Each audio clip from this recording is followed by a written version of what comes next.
The boardroom hummed with quiet energy, the air thick with anticipation. Sarah sat confidently at the head of the polished mahogany table, her posture poised, her gaze sharp and unyielding. The transformation she had undergone over the past year was evident in every glance, every word. No longer the heartbroken girl, she was now Sarah Carmichael, CEO of one of the most powerful companies in the industry. Today was a pivotal moment, a meeting with investors for the company's most ambitious project yet. As the heavy double doors swung open, the room fell silent. Two figures stepped in, and Sarah's breath stilled, though only for a fraction of a second. Ethan, Veronica. For a moment, it seemed as if time froze. Ethan's face, once so familiar, now wore an expression of uncertainty, a far cry from the confident man she had loved and lost. Beside him, Veronica's polished confidence faltered just enough to betray her discomfort. She clutched her designer handbag as if it might anchor her to the ground. "Mr. Stone, Miss Vandergelt," Sarah said, her voice calm, cool, and perfectly controlled. "What a surprise to see you here." Ethan cleared his throat, shifting awkwardly as his eyes darted anywhere but at her. "Sarah, Ms. Davies." "Mrs. Carmichael?" Sarah corrected smoothly, her tone carrying just enough edge to slice through the tension in the room. She didn't miss the way Ethan flinched. "To what do we owe the pleasure?" Veronica, ever quick to recover, stepped forward, her smile tight and brittle.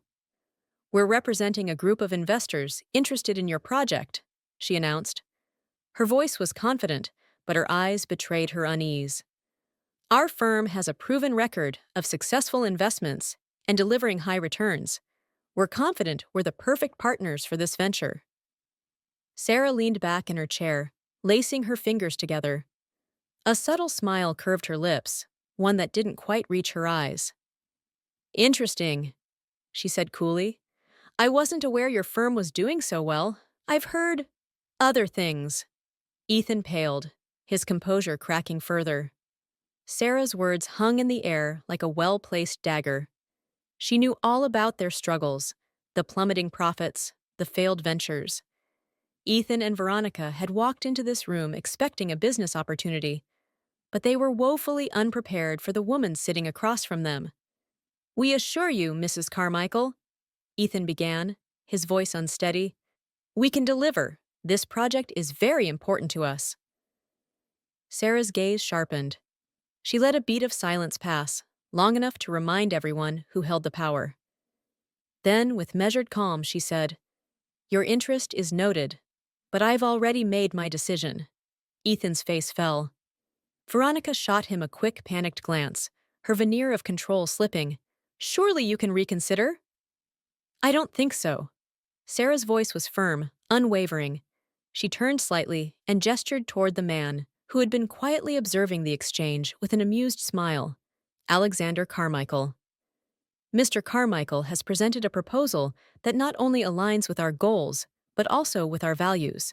His firm has demonstrated integrity, vision, and trustworthiness, qualities we value deeply."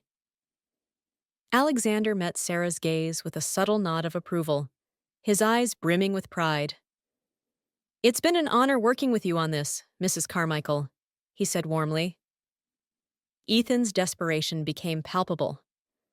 "We need this deal," he blurted, his voice cracking as he stepped forward. "Sarah, please." Sarah stood, her every movement precise and deliberate. She met Ethan's gaze, her expression a mixture of pity and satisfaction. "You needed me once before, Mr. Stone," she said softly, the memory of his betrayal flashing briefly in her mind. "And you walked away. Today, I choose to do the same." The room was silent. Ethan looked as though the ground had fallen out from beneath him, while Veronica's carefully applied facade crumbled completely. They both realized the truth. They had underestimated her. "Thank you for coming," Sarah said with finality, signaling the end of their meeting. "But I believe this conversation is over." Ethan and Veronica had no choice but to gather their things and leave, their dreams unraveling along with their pride. As the doors shut behind them, Sarah let out a slow breath, the weight of the moment sinking in. She had faced her past, held her ground, and walked away stronger. Alexander stood beside her, his voice soft. "You handled that brilliantly." Sarah turned to him, her smile no longer forced or guarded. "Thank you, Alexander, for everything." "Always," he replied, his eyes warm.